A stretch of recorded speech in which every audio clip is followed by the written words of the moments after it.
La mémoire de Notre-Dame du Rosaire est célébrée le 7 octobre.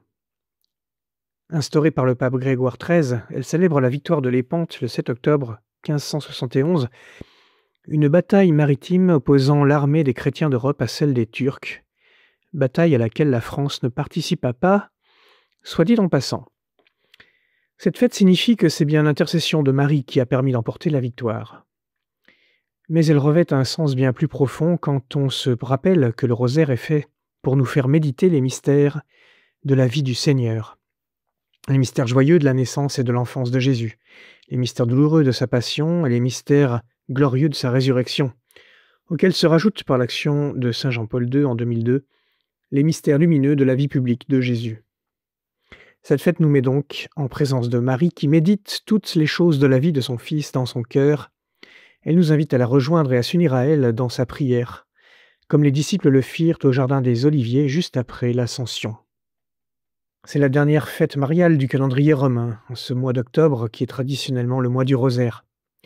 Méditer les mystères de la vie du Seigneur, c'est en quelque sorte faire le bilan de l'année liturgique, qui suit le même mouvement. À l'origine, le rosaire comportait 150 « Je vous salue Marie », qui devait récapituler les 150 psaumes du bréviaire, et pouvait être récité notamment par les frères convers hors du cœur du monastère. La tradition remonte à saint Dominique au XIIIe siècle comme initiateur, puis avec le dominicain Alain de la Roche au XVe siècle comme diffuseur. La forme actuelle du rosaire a été fixée au XVIe siècle avec ses alternances de Notre Père, de Je vous salue Marie et de Gloire au Père. Peut-on faire de cette prière un élément de la spiritualité écologique de la création dans l'esprit du chapitre 6 de Laudato Si ? Rien que le nom rosaire vient du latin rosarium et signifie couronne de roses. Cela nous connecte déjà avec la création. Nos prières sont présentées comme un bouquet de roses au parfum agréable à Dieu. Récemment, 2 initiatives d'élaboration de pratiques spirituelles à dimension écologique ont attiré mon attention. Le chapelet Laudato Si, qui vient des milieux ignatiens et qui est relayé par le mouvement Laudato Si, et le rosaire pour la sauvegarde de la création de Pierre-Paul Randers dans son livre « Prière pour la création dans l'esprit de Laudato Si ».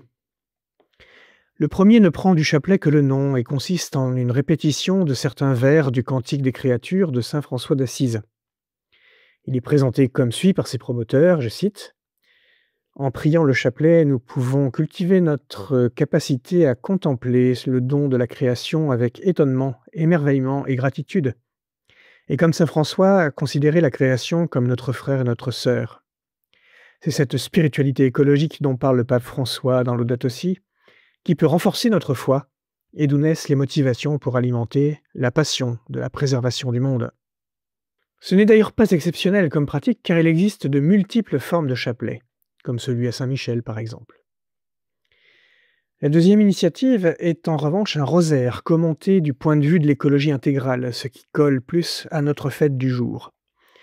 Il s'agit pour Pierre-Paul Randers de, je cite, « faire se rencontrer cette arme spirituelle séculaire et notre désir de conversion écologique ». Il propose une méditation en double contemplation, un aller-retour au miroir, se concentrer sur la vie de Marie et de Jésus, et pour ensuite élargir la vision à la création tout entière, dit Pierre-Paul Randers. Il continue en disant « Chacun des mystères est proposé comme une clé de lecture pour découvrir dans le créé le Christ vivant, souffrant et salvateur. Pour chaque mystère, la même structure de méditation est proposée. Merci, pardon, s'il te plaît. » Les mystères joyeux sont présentés comme un voyage dans le miracle du cosmos. Les mystères lumineux proposent un voyage dans les miracles du monde vivant. Les mystères douloureux sont quant à eux dédiés au voyage dans les miracles de l'humanité. Et les mystères glorieux sont commentés sous l'angle du voyage dans les miracles de l'invisible. Chacune des 4 divisions est introduite par des paragraphes de Laudato Si, et chacun des mystères par un ou plusieurs versets bibliques.